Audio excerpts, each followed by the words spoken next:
सास बहू के झगड़ों से कैसे पाएं समाधान। ये दुनिया बहुत अजीब है। ये प्यार लेना तो चाहती है पर बदले में प्यार देना नहीं जानती, और फिर जब रिश्तों में खटास पैदा होती है तो शुरू कर देते हैं एक दूसरे पर आरोप लगाना। ये खटास जब सास बहू के रिश्तों में हो तो इनके बीच की नोक झोंक का रिश्ता बहुत पुराना है। सास बहू जब प्यार से रहे तो किसी माँ बेटी से कम नहीं, लेकिन क्या हो जब इनके बीच आपसी तकरार हो तो ध्यान में आता है झगड़े और क्लेश। ये झगड़ा या तो पति को पत्नी से अलग कर देते हैं या फिर माँ को अपने बेटे से, क्योंकि पत्नी को सास पसंद नहीं आती और वो उससे अलग होना चाहती है, तो फंसता तो दोनों तरफ से बेचारा पति ही है। सास बहू के झगड़े की कुछ नोक-झोंक इस कहानी में भी घटित हुई है, लेकिन साथ ही में इसका एक शानदार हल भी दिया गया है। उम्मीद है कि ये कहानी आपको पसंद आएगी। सास बहू के किस्से कहानियाँ। हाल ही में अनीता का विवाह हुआ था और उसने अपने पति और ससुराल वालों के साथ एक जॉइंट फैमिली में रहना शुरू कर दिया था।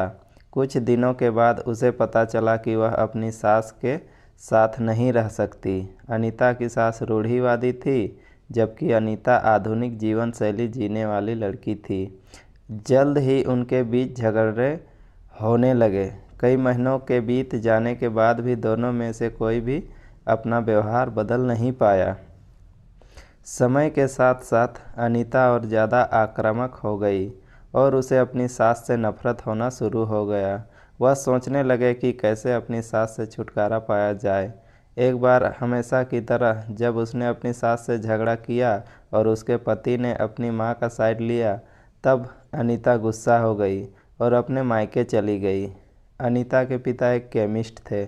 उसने अपनी पिता को पूरी बात बताई। उसने अपने पिता से कहा कि उसे कुछ जहर दे ताकि वह अपनी सास के खाने में मिलाकर उससे छुटकारा पा सके, नहीं तो वह अपने पति के घर वापस नहीं जाएगी।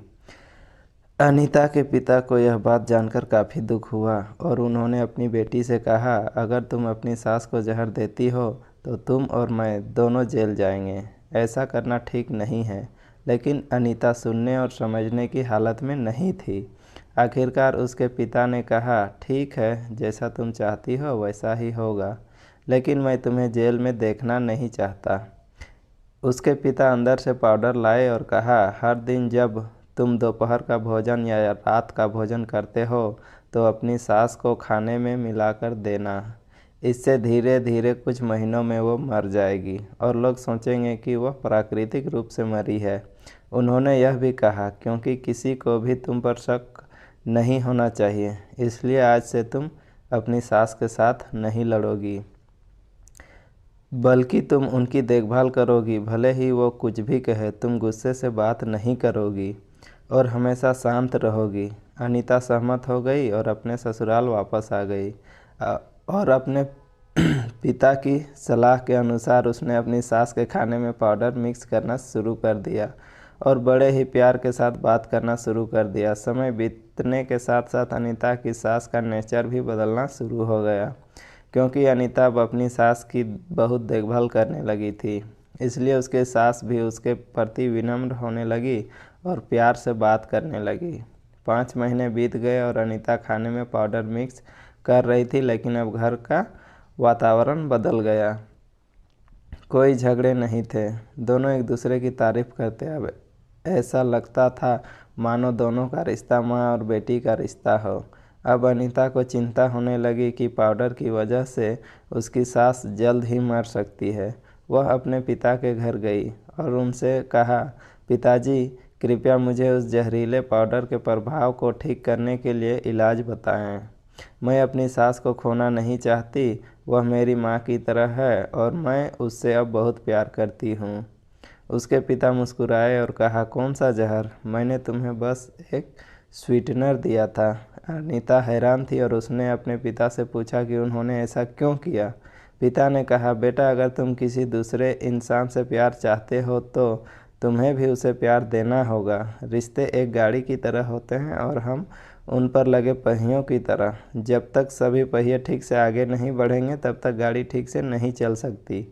इसी बात का एहसास दिलाने के लिए मैंने ऐसा किया और तुम्हें अपनी सास के प्रति नम्र रहने को कहा। तुम्हारी अच्छाई देखकर उन्होंने भी अपने आप को बदला और तुम्हें समझना शुरू किया।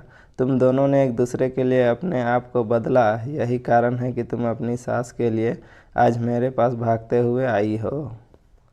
अनीता अपने पिता की बात समझ चुकी है। और आप झगड़ों का समाधान। हर इंसान अपनी परिस्थितियों का शिकार होता है। यह अक्सर कई मतभेदों को जन्म दे सकता है। हालांकि हमें एक दूसरे को समझने की कोशिश करनी चाहिए और एक दूसरे के साथ एक स्वस्थ संबंध बनाने के लिए थोड़ा अपने आप को भी बदलना चाहिए। और जब इस तरह के मतभेद रिश्तों के बीच उठते हैं तो उनके प्रियजनों का कर्तव्य है कि वे उन्हें शांत रखें और सही रास्ते की ओर मार्गदर्शन करें। दोस्तों, ये कहानी कैसी लगी? अगर अच्छा लगा हो तो कृपया सब्सक्राइब करें, लाइक करें, कमेंट करें। Thank you.